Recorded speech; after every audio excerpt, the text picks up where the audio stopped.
Hi నమస్తే welcome to universal talkies. Super star Rajinikanth అలాగే megastar Chiranjeevi ఇద్దరు ఒకేసారి ఒకే టైంలో వేదికల ముందుకు ప్రేక్షకుల ముందుకైతే రాబోతున్నారు. వీరిద్దరి సినిమాలు కూడా ఒకేసారి థియేటర్లో రాబోతున్నాయి అన్న విషయాన్ని ఇప్పుడు ప్రచారంలో ఉంది. ఈ విషయంలోకి క్లియర్గా వెళ్తే ప్రజెంట్ అయితే super star Rajinikanth Jailer hit తర్వాత జైలర్ 2 సీక్వెల్ కింద నెల్సన్ దిలీప్ కుమార్ దర్శకత్వంలో ఈ సినిమాను అయితే చేస్తున్నారు. సో ఆల్రెడీ ఇది ఏప్రిల్లో షూటింగ్ కంప్లీట్ చేసుకున్నప్పటికీ ఇంకా 25 రోజుల ఎక్స్టెండ్ షూటింగ్ ని పెట్టడంతో ఆ షూటింగ్ కూడా ఆల్రెడీ కంప్లీట్ అయిందని చెప్పేసి ఈ ప్రచారంలో అయితే ఉంది.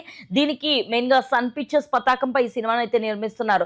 జైలర్ 1 ఎంతో అద్భుతంగా రావడంతో జైలర్ 2 అయితే ప్లాన్ చేశారు. అండ్ రానున్న రోజుల్లో దీన్ని దసరాలో బరిలో దింపేలా ప్లాన్ చేస్తున్నారంట చిత్ర బృందం.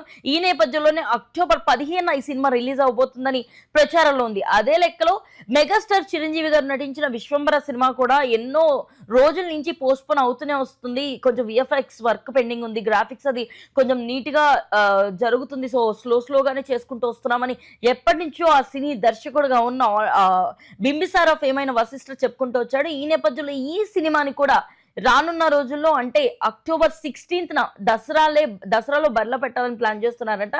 నిజంగా వీళ్ళిద్దరూ కానీ ఒకవేళ అనుకున్న ప్రకారం ప్రచారంలో ఉన్న దాని ప్రకారం దసరాలో కానీ నిలబడితే ఫస్ట్ రజనీకాంత్ సినిమా రిలీజ్ అయిన నెక్స్ట్ రోజే ఆ తర్వాత రోజునే చిరంజీవి గారి విశ్వంబర కూడా రిలీజ్ అవబోతుంది అన్న విషయం అయితే ఒక క్లారిటీ అయితే వచ్చే విధంగానే ఉంది. మరి ఇప్పటిదాకా అఫీషియల్ గా అయితే ఎక్కడ అప్డేట్స్ మాత్రం రాలేదు. మరి ఇలాంటి 2 సినిమాలు కూడా ఏకదాటిగా కథానాయకులతో ఇలాంటి 2 సినిమాలు ఒకదాని తర్వాత ఒకటి పాన్ ఇండియా లెవెల్లో రిలీజ్ అవడం నిజంగానే ఇది ప్రేక్షకులందరికీ కూడా అటు తమిళ వాళ్ళకి అలాగే టాలీవుడ్ వాళ్ళకి కూడా ఇది ఆనందకరమైన విషయం. మరి నిజంగా వీరిద్దరూ బరిలోగా నిలిస్తే దసరాలో గెలిచేది ఎవరి సినిమా ముందంజలో ఉండబోతుందని మీరు అనుకుంటున్నారో కామెంట్ సెక్షన్ లో తెలియజేయండి. అండ్ మరిన్ని అప్డేట్స్ కోసం యూనివర్సల్ టాకీస్ ని ఫాలో అవ్వండి.